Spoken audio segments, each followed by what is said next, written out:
Alright, what's going on, guys? Trev back again, here to bring you another video. This one's going to be doing a video giving my thoughts. They just announced on Saturday night that we're going to be seeing Brock Lesnar challenge Daniel Cormier for the UFC Heavyweight Championship.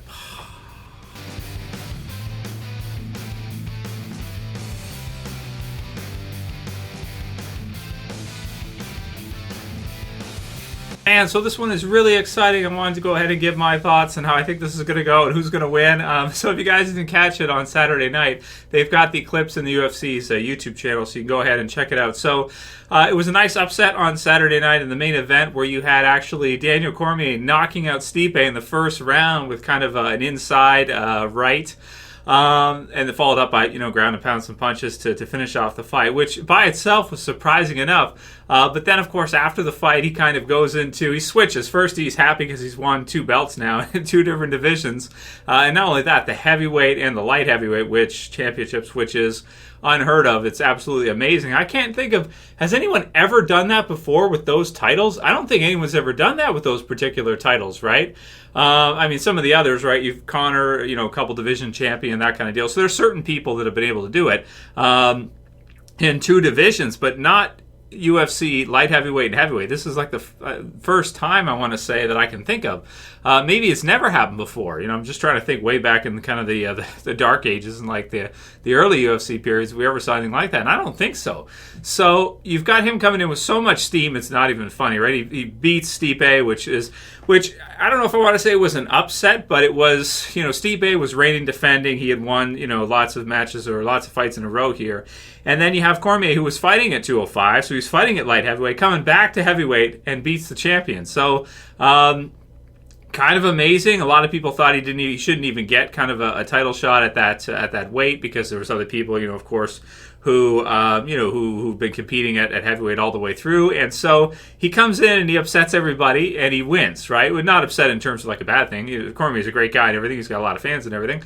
But I think, at least I thought Stipe was going to take that, right? I mean, Stipe's way bigger. When you see the weigh-ins, he's like a foot taller than him or maybe more. And you got Cormier coming in here, and it's like these 2 guys, they're going to fight each other. It's just like the weight class, and he wins. So amazing stuff. Really excited after seeing that quick fight, and then afterwards, of course, he goes into promo mode. So this is fun, right? So we're starting to see UFC start to kind of mix in some more of the WWE sort of promotional tactics, which they have to do because. It's, like they try to say, it is a sport, right? It is fighting, Ultimate Fighting Championship UFC. Fighting is a sport, but all sports are business anyway, right? So it's a business too, right? So you've got the biggest star, I want to say, in WWE since, I don't know, in a long time, right? Brock Lesnar. I mean, a champion in both, the entertainment world in WWE and a former champion in, UFC. And if you remember at one point, he was on top of the world in UFC. I mean, here comes this guy who is an absolute monster, in every sense of the word. A freak athlete, somebody who's a fantastic wrestler, and has been an underdog all the way through, right? Every single fight I want to say that Brock Lesnar's been in the UFC, he's been an underdog every time, right? When he fought Randy Couture, nobody thought he would win that fight. He was like a huge underdog, and everybody was talking about how he didn't even deserve to be there, right? Mark Hunt recently, and beating him in, dominating fashion, right? Taking him down at will easily, using really good footwork, a lot of movement, and great takedowns. That's one of the things about him with his reach and everything, and his wrestling prowess, which could be interesting for, Daniel Cormier to have to deal with. I mean, Daniel Cormier, of course, Olympic wrestler. So in terms of on paper, who's going to be a better wrestler here between the 2, you probably got to go with Cormier as the more established wrestler, NCAA champion versus, but then Olympic, you probably sit here and say, okay, well, Cormier is on paper kind of, it would probably be a better wrestler than Brock. But then again, he didn't really. So Daniel Cormier against Stipe, you see this big height advantage, right, and everything, and it didn't work. He was able to get in the inside and beat Stipe. With Brock, it's kind of a different story. I mean, we'll have to see how this thing plays out. We don't even have a date yet for the actual fight, so we don't know when they're actually going to be fighting. But when they do, I mean, that's going to be probably the biggest fight the UFC's had in quite a while. Similar in terms of buys to like Conor McGregor, some of his bigger fights and that. But the UFC doesn't have a lot. Like, they're always kind of making stars, but it's tricky with regards to UFC because it's not.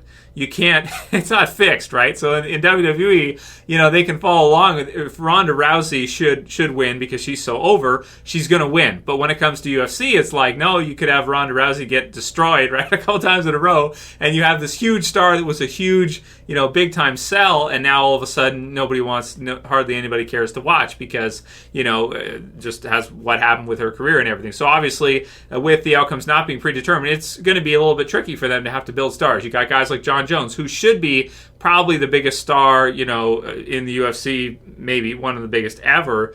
But of course, with all the stuff that's been going on with him in and outside the octagon, it's like, a lot of people are not a fan of him at all. Some people just love to watch him smash people and do what he does, so there's that. But then again, there's stories of him hitting, pregnant women in cars and shit like this, and him saying, I beat Daniel Cormier, beat him the first time off of steroids, and now I beat him again off of steroids. You guys see that interview? You can watch it online. It's kind of like, did you? I don't know about that. It's just the way he says it is kind of funny. You can try to find the interview with John Jones where he says he beat him before off of steroids, and then he beat him again off of steroids, yeah. Yeah, so it's kind of funny. Check it out if you haven't seen that video. You can watch it online. But, man, this is an exciting one. I'm really excited to see how this thing goes down. Can't wait to see as we get closer to, the announce the number and everything and which date it's going to be at and how this thing's going to go. But, on paper, obviously, you have to go with Cormier, I think, is who's going to win this one, right? Beating Stipe and just everything he's accomplished. Just look at his weight. Just look at his record, really the only guy he's had trouble with, I want to say, at all pretty much in his entire MMA career has been John Jones.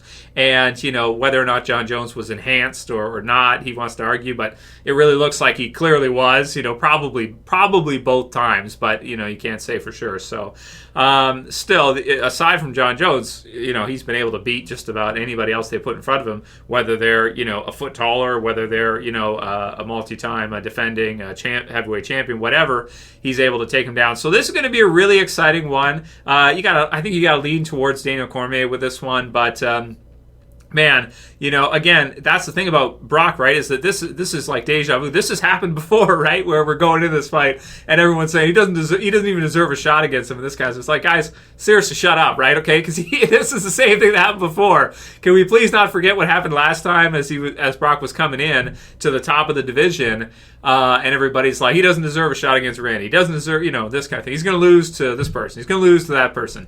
And, of course, eventually he did lose to Daniel Cormier's, one of his, a close training partner, Kane. But, and then Alistair afterwards. But there was, again, the steroid question gets questionable with that as well, too, right?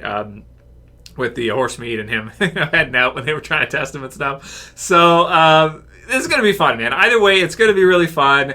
Wouldn't it be crazy coming in the underdog if Brock was able to somehow wrestle him, take him down? And because the thing with the heavyweights we got to see in this fight as well, too, is it just takes one punch. These guys are so strong, they're so big that one punch, one way or the other, can be the end of the fight, right? Can be it. So, and again, we saw that with Brock against Randy, right? Randy's got pretty good boxing, and he hit him. He just blasted him. He hit him like in the back of the head. Hit him so hard with his freaking lunchbox. That's what Randy said, right? Lunchbox-sized fists. And that was it, man. He just went down. He's like, holy shit, hit by a train. So I'm really excited to see this one go down. I'm really excited to see how the wrestling plays out, and if it's going to stalemate it, and if it does, if DC's going to be able to keep it on his feet and just basically work those hands, and if Brock's going to be defeated by that.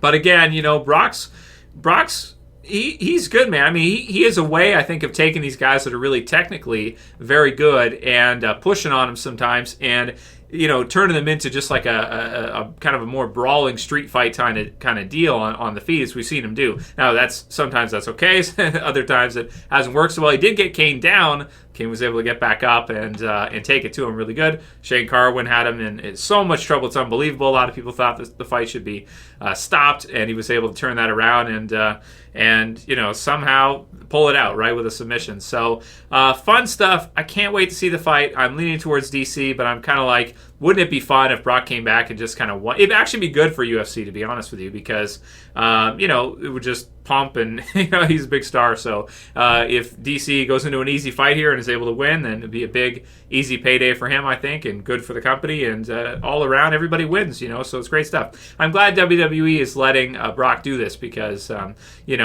sure it's a big payday for him, but he's still holding their title in their, organization, which, even though it's entertainment, generally, if someone's going to leave, you'd want him to drop the title first before he leaves, because if he loses in the other company, it's kind of like, but again, it's 2018, so it's not the 90s or 2000s anymore. Everybody knows that it's entertainment, right? So it's different. But, yeah, that's it for my thoughts on the whole situation with the heavyweights right now in the UFC.